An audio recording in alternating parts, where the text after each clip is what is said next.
up, guys? Troy, ATXRC Productions here. 3DR Solo Productions, all that jazz. Coming to you today, guys, talking to you guys and about Solo, but mainly I'm going to talk to 3DR about this. So, 3DR, Philip, Vu, Colin, Chris, Jesse, all them guys, man, everybody, the whole team, you know, all the whole crew. There's hundreds and thousands of them, I'm sure. So, I'm going to talk to you guys today about kind of what I've seen and what I've heard through browsing all the other social media stuff and digging deep into what everybody's thinking about Solo and kind of defending Solo at times, but only in the sense of people projecting a different comparison or anyways, we're going to talk about that. I want to talk about just some improvements generally to the app. Some of it's going to involve the system as a whole, but mostly it's about kind of the interface and the app and the companion device interaction. So I'd like to start with just talking about the HDOP and the telemetry readouts and that stuff. I don't understand. I mean, I guess I understand, but it's just put it on the screen. Can we just get it overlaid on the screen and not have to worry about having to touch the screen? I say this because new users. I mean, even myself, it took me a minute to figure it out, but I knew it was there somewhere, so it wasn't that hard. I attended a training seminar here, a pilot training seminar here in town recently, yesterday. And I'm not going to necessarily talk bad about individuals or about the company as a whole, but I will say that I was definitely disappointed and frustrated that upon the initial trying to take off and demo the unit, before he took off, he had no idea what HDOP was or how to find it on his screen. His actual words were, "It's not on my screen. It doesn't show me that information." So I showed him how to see it, and we discussed as a group how important it was. I'm sorry to that gentleman and to that company if that was out of line. I personally thought it was super, super important, and the biggest reason why is we all know that it's caused some issues with when Solo previous firmware allowed it to take off with a higher than 2.0 HDOP. Now, that all being said, I will also just give a quick little tidbit to the viewing public and the audience. This system of HDOP and the readout is supposedly under overhaul or changing. I'm not going to mention what I do know about it because it's just not my place, but it's going to be coming at some point. It's not going to change. I mean, everything has changed already in the correct manner and everything's working fine. So it's just literally what you're going to visually see possibly. I want the telemetry constant. Can we get it on there? Or can we get it as an option to set? And I would default that on a brand new Solo so everybody sees all the information all the time. If you want to take it off, take it off. Recording on my companion device, which is only available on iOS currently, but is supposedly coming to Android. And I know this is actually a lot of technicalities here in the way that the OSD is set up and it's run through the video feed and at what point the video feed is intercepted to send to the companion device or even out the HDMI mini. Is there if there's any way that we can trigger that stuff on to come on prior to stream? So I don't think it is. I have a feeling that the OSD is actually built into the radio. I could be wrong, but if that's the case, there's not really going to be much way, I don't think, in that. I think it has to kind of be primary before, so onboard Solo, but I could be wrong. If that's possible, please 3DR, can we get that? Talking OSD, I know, again, this might not be within the hardware parameters, but can we start talking about, is there going to be an upgrade in the OSD? Some sort of OSD system or a home point on the OSD is what I'm looking for. We all know it from the iOS when I take off and I fly, and I know it's not meant for FPV, but getting anywhere out of 200 feet, it's hard to tell orientation, and I need to be able to turn and rotate in a giant field and see, well, that's home. Without having to look at the map, I want to be looking at the craft as a pilot. I mean, that's just me. Craft and screen, but not all over the place staring. Home point, I need that on the OSD. If that's not possible with the current hardware, is it possible to add a secondary hardware port piece to the accessory bay? If so, let's start getting that info out there, and we'll start working on it as a group. I'm sure somebody can help us. RTL adjustability is definitely needed. I have to be able to do it on my copter. I'm going to do it using Mission Planner if I don't get any feedback on this in the next couple of days, because it's freaking me out, man. 49 feet is just barely enough for me in most situations. A side note to that would be an idea that I've had is I would like a preset buttons or hot buttons that I can put on my display screen on the Solo app. So when I'm flying and I have my camera view and whatever's going on, fly mode and all that, and I'm flying, I would have little orbs somewhere positioned, maybe the bottom right or the right side of the screen, transparent style orbs, and it's 1, 2, 3, 3 presets. And if I touch a preset, it goes to a specific flight mode or shot mode. It goes into a specific performance setting, and taking that to possibly other levels would be to then also make sure that all those settings within each shot are that way. It's almost like a user profile, really, is what I'm talking about, but I want to be able to quickly switch between them. A couple of different reasons. RTL, by the way, I want included in that if this is at all possible. The biggest reason, and what really got me thinking about this, was thinking about the RTLs and the height and the way and how quickly Solo likes to do this, which is awesome. I love the fact that Solo comes back as soon as it doesn't know where it's at, or as soon as I don't have control of it.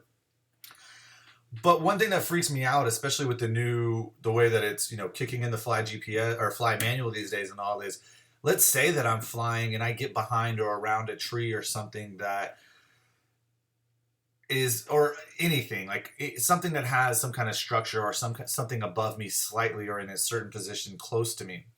If I drift and I lose signal and then it kicks RTL, I don't want it to go up into the canopy of something. Now, yes, obviously choose your place safely and your flying zone safely, but some of us are going to be shooting cinematic shots and trying to get shots up close and tight and flying this thing in a manual mode. So I need RTL to be adjustable. If I'm going to go fly under that canopy of 35-foot high trees, where I'm going to go fly around at the base of the trees and get a nice shot or whatever, and then zoom out and pull out and selfie, well, what if on the other side of that tree, it RTLs? It goes straight up into the tree branches. I would like to be able to preset, this is what I'm doing. I want this performance setting, this setup, this cable cam shot, or this orbit shot. And when I hit this button, I want RTH to drop to 15 feet. Or I want RTH to be canceled. I don't know.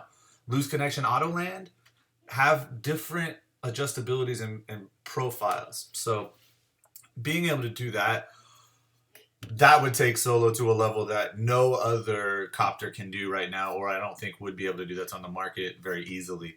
Anyways, I'll stop talking about that. I'm just geeking out on that. That profile settings would be gangster.